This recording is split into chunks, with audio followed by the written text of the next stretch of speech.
everyone, Erin here from the Central Library, and it's time to continue our reading of The Wonderful Wizard of Oz by L. Frank Baum.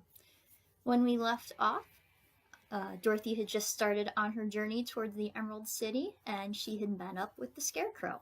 So, hope you're all sitting comfortably. Let's continue. Chapter 5: The Rescue of the Tin Woodman.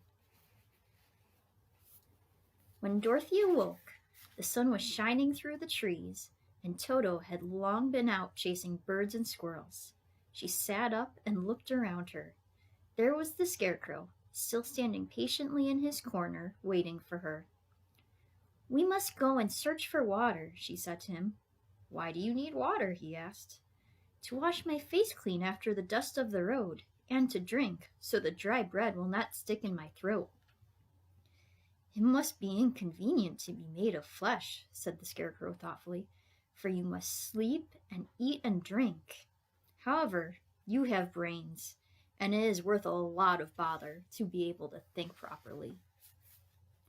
They left the cottage and walked through the trees until they found a little spring of clear water where Dorothy drank and bathed and ate her breakfast. She saw there was not much bread left in the basket, and the girl was thankful the Scarecrow did not have to eat anything, for there was scarcely enough for herself and Toto for the day. When she had finished her meal and was about to go back to the road of yellow brick, she was startled to hear a deep groan nearby. "What was that?" she asked timidly. "I cannot imagine," replied the Scarecrow, "but we can go and see." Just then another groan reached their ears, and the sound seemed to come from behind them. They turned and walked through the forest a few steps, when Dorothy discovered something shining in a ray of sunshine that fell between the trees. She ran to the place and then stopped short with a little cry of surprise. One of the big trees had been partly chopped through, and standing beside it, with an uplifted axe in his hands, was a man made entirely of tin. His head and arms and legs were jointed upon his body, but he stood perfectly motionless, as if he could not stir at all. Dorothy looked at him in amazement, and so did the Scarecrow, while Toto barked sharply and made a snap at the tin legs, which hurt his teeth. "Did you groan?" asked Dorothy. "Yes," answered the Tin Man, "I did. I've been groaning for more than a year, and no one has ever heard me before or come to help me." "What can I do for you?" she inquired softly, for she was moved by the sad voice in which the man spoke. "Get an oil can and oil my joints," he answered. "They are rusted so badly that I cannot move them at all. If I am well oiled, I shall soon be all right again. You will find an oil can on a shelf in my cottage." Dorothy ran at once back to the cottage and found the oil can, and then she returned and asked anxiously, "Where are your joints?" "Oil my neck first," replied the Tin Woodman. So she oiled it, as it was quite badly rusted. And the Scarecrow took hold of the tin head and moved it gently from side to side until it worked freely, and then the man could turn it himself. "Now oil the joints in my arms," he said. And Dorothy oiled them, and the Scarecrow bent them carefully until they were quite free from rust and good as new. The Tin Woodman gave a sigh of satisfaction and lowered his axe, which he leaned against the tree. "This is a great comfort," he said. "I have been holding that axe in the air ever since I rusted, and I'm glad to be able to put it down at last. Now, if you will oil the joints of my legs, I shall be all right once more." So they oiled his legs until he could move them freely, and he thanked them again and again for his release, for he seemed a very polite creature and very grateful. "I might have stood there always if you had not come along," he said, "so you have certainly saved my life. How did you happen to be here?" "We are on our way to the Emerald City to see Great Oz," she answered, "and we stopped at your cottage to pass the night." "Why do you wish to see Oz?" he asked. "I want him to send me back to Kansas, And the Scarecrow wants him to put a few brains into his head, she replied. The Tin Woodman appeared to think deeply for a moment. Then he said, Do you suppose Oz could give me a heart? Why, I guess so, Dorothy answered. It would be as easy as to give the it would be as easy as to give the Scarecrow brains. True, the Tin Woodman returned. So, if you will allow me to join your party, I will also go to the Emerald City and ask Oz to help me. Come along, said the Scarecrow heartily, and Dorothy added that she would be pleased to have his company. So the Tin Woodman shouldered his axe, and they all passed through the forest until they came to the road that was paved with yellow brick. The Tin Woodman had asked Dorothy to put the oil can in her basket, for, he said, if I should get caught in the rain and rust again, I would need the oil can badly. It was a bit of good luck to have their new comrade join the party, for soon after they had begun their journey again, they came to a place where the trees and branches grew so thick over the road that the travelers could not pass. But the Tin Woodman set to work with his axe and chopped so well that he soon cleared a passage for the entire party. Dorothy was thinking so earnestly as they walked along that she did not notice when the Scarecrow stumbled into a hole and rolled over to the side of the road. Indeed, he was obliged to call to her to help him up again. Why didn't you walk around the hole? Asked the Tin Woodman. I don't know enough, replied the Scarecrow cheerfully. My head is stuffed with straw, you know, and that is why I am going to Oz to ask him for some brains. Oh, I see, said the Tin Woodman. But after all, brains are not the best things in the world. Have you any? Inquired the Scarecrow. No, my head is quite empty, answered the Woodman. But once I had brains, and a heart also. So, having tried them both, I should much rather have a heart. And why is that? Asked the Scarecrow. I will tell you my story, and then you will know. So, while they were walking through the forest, the Tin Woodman told the following story. I was born the son of a woodman who chopped down trees in the forest and sold the wood for a living. When I grew up, I too became a wood chopper, and after my father died, I took care of my old mother as long as she lived. Then I made up my mind that instead of living alone, I would like to marry so I might not become lonely. There was one of the Munchkin girls who was so beautiful that I soon grew to love her with all my heart. She, on her part, promised to marry me as soon as I could earn enough money to build a better house for her. So I set to work harder than ever. But the girl lived with an old woman who did not want her to marry anyone, for she was so lazy she wished the girl to remain with her and do the cooking and the housework. So the old woman went to the Wicked Witch of the East and promised her 2 sheep and a cow if she would prevent the marriage. Thereupon the Wicked Witch enchanted my axe, and when I was chopping away at my best one day, for I was anxious to get the new house and my wife as soon as possible, the axe slipped all at once and cut off my left leg. This at first seemed a great misfortune, for I knew a one-legged man could not do very well as a wood chopper. So I went to a tinsmith and had him make me a new leg out of tin. The leg worked very well once I was used to it. But my action angered the Wicked Witch of the East, for she had promised the old woman I should not marry the pretty Munchkin girl. When I began chopping again, my axe slipped and cut off my right leg. Again I went to the tinsmith, and again he made me a leg out of tin. After this, the enchanted axe cut off my arms, one after the other, but nothing daunted, I had them replaced with tin ones. The Wicked Witch then made the axe slip and cut off my head, and at first I thought that was the end of me. But the tinsmith happened to come along, and he made me a new head out of tin. I thought I had beaten the Wicked Witch then, and I worked harder than ever, but I little knew how cruel my enemy could be. She thought of a new way to kill my love for the beautiful Munchkin maiden, and made my axe slip again so that It cut right through my body, splitting me in two halves. Once more the tinsmith came to help and made me a body of tin, fastening my tin arms and legs and head to it by means of joints, so that I could move around as well as ever. But alas, I had now no heart, so that I lost all my love for the Munchkin girl, and did not care whether I married her or not. I suppose she is still living with the old woman, waiting for me to come after her. My body shone so brightly in the sun that I felt very proud of it, and it did not matter now if my axe slipped, for it could not cut me. There was only one danger, that my joints would rust, but I kept an oil can in my cottage and took care to oil myself whenever I needed it.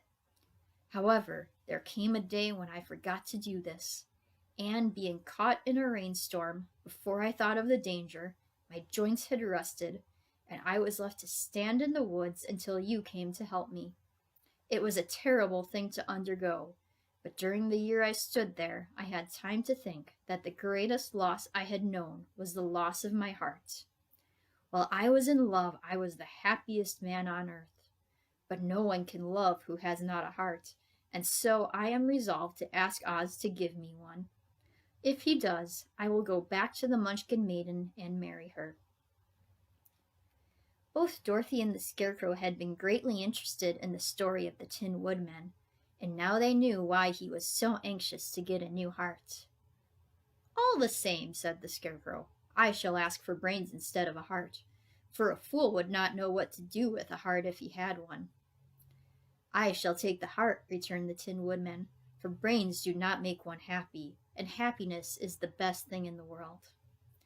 Dorothy did not say anything, for she was puzzled to know which of her two friends was right, and she decided if she could only get back to Kansas and Aunt Em, it did not matter so much whether the Woodman had no brains and the Scarecrow no heart, or each got what he wanted. What worried her most was that the bread was nearly gone, and another meal for herself and Toto would empty the basket. To be sure, neither the Woodman nor the Scarecrow ever ate anything, but she was not made of tin nor straw, and could not live unless she was fed. Chapter 6. The Cowardly Lion. All this time, Dorothy and her companions had been walking through the thick woods. The road was still paved with yellow brick, but these were much covered by dried branches and dead leaves from the trees, and the walking was not at all good. There were few birds in this part of the forest, for birds love the open country where there is plenty of sunshine. But now and then there came a deep growl from some wild animal hidden among the trees. These sounds made the little girl's heart beat fast, for she did not know what made them. But Toto knew, and he walked close to Dorothy's side and did not even bark in return. "How long will it be," the child asked of the Tin Woodman, "before we are out of the forest?" "I cannot tell," was the answer, "for I have never been to the Emerald City. But my father went there once, when I was a boy, and he said it was a long journey through a dangerous country. Although nearer to the city where Oz dwells, the country is beautiful. But I am not afraid so long as I have my oil can, and nothing can hurt the Scarecrow, while you bear upon your forehead the mark of the Good Witch's kiss, and that will protect you from harm." "But Toto," said the girl anxiously, "what will protect him?" "We must protect him ourselves if he is in danger," replied the Tin Woodman. Just as he spoke, there came from the forest a terrible roar, and the next moment a great lion bounded into the road. With one blow of his paw, he sent the Scarecrow spinning over and over to the edge of the road, and then he struck the Tin Woodman with his sharp claws. But to the lion's surprise, he could make no impression on the tin, although the Woodman fell over in the road and lay still. Little Toto, now that he had an enemy to face, ran barking toward the lion, and the great beast had opened his mouth to bite the dog, when Dorothy, fearing Toto would be killed and heedless of the danger, rushed forward and slapped the lion upon his nose as hard as she could, while she cried out, "Don't you dare to bite Toto! You ought to be ashamed of yourself, a big beast like you to bite a poor little dog." "I didn't bite him," said the lion, as he rubbed his nose with a paw where Dorothy had hit it. "No, but you tried to," she retorted. "You are nothing but a big coward." "I know it," said the lion, hanging his head in shame. "I've always known it, but how can I help it?" "I don't know, I'm sure. To think of your striking a stuffed man like the poor scarecrow." "Is he stuffed?" asked the lion in surprise, as he watched her pick up the scarecrow and set him upon his feet while she patted him into shape again. "Of course he's stuffed," replied Dorothy, who was still angry. "That's why he went over so easily," remarked the lion. "It astonished me to see him whirl around so. Is the other one stuffed also?" "No," said Dorothy, "he's made of tin." And she helped the woodman up again. "That's why he nearly blunted my claws," said the lion. "When they scratched against the tin, it made a cold shiver run down my back." "And what is that little animal you are so tender of?" "He is my dog, Toto," answered Dorothy. "Is he made of tin or stuffed?" asked the lion. "Neither. He's a meat dog," said the girl. "Oh, he's a curious animal, and seems remarkably small, now that I look at him. No one would think of biting such a little thing, except a coward like me," continued the lion sadly.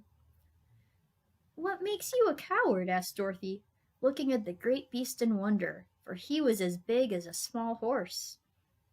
"It's a mystery," replied the lion. "I suppose I was born that way. All the other animals in the forest naturally expect me to be brave, for the lion is everywhere thought to be the king of beasts. I learned that if I roared very loudly, every living thing was frightened and got out of my way. Whenever I've met a man, I've been awfully scared, but I just roared at him and he has always run away as fast as he could go. If the elephants and the tigers and the bears had ever tried to fight me, I should have run myself. I'm such a coward. But just as soon as they hear me roar, they all try to get away from me, and of course I let them go." "But that isn't right. The king of beasts shouldn't be a coward," said the scarecrow. "I know it," returned the lion, wiping a tear from his eye with the tip of his tail. "It is my great sorrow and makes my life very unhappy. But whenever there is danger, my heart begins to beat fast." "Perhaps you have heart disease," said the Tin Woodman. "It may be," said the lion. "If you have," continued the Tin Woodman, "you ought to be glad, for it proves you have a heart. For my part, I have no heart, so I cannot have heart disease." "Perhaps," said the lion thoughtfully, "if I had no heart, I should not be a coward." "Have you brains?" asked the scarecrow.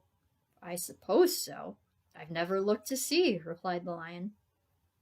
"I am going to the Great Oz to ask him to give me some," remarked the scarecrow, "for my head is stuffed with straw." "And I am going to ask him to give me a heart," said the woodman. "And I am going to ask him to send Toto and me back to Kansas," added Dorothy.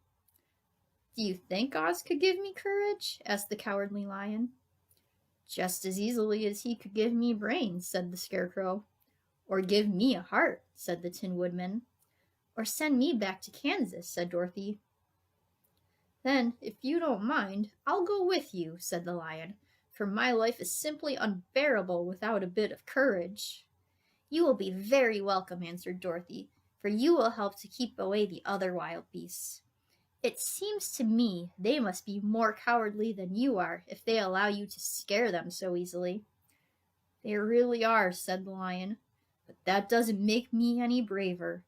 And as long as I know myself to be a coward, I shall be unhappy." So once more the little company set off upon the journey, the lion walking with stately strides at Dorothy's side.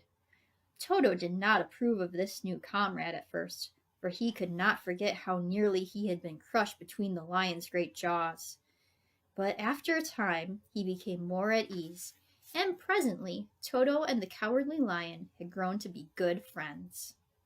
During the rest of that day there was no other adventure to mar the peace of their journey.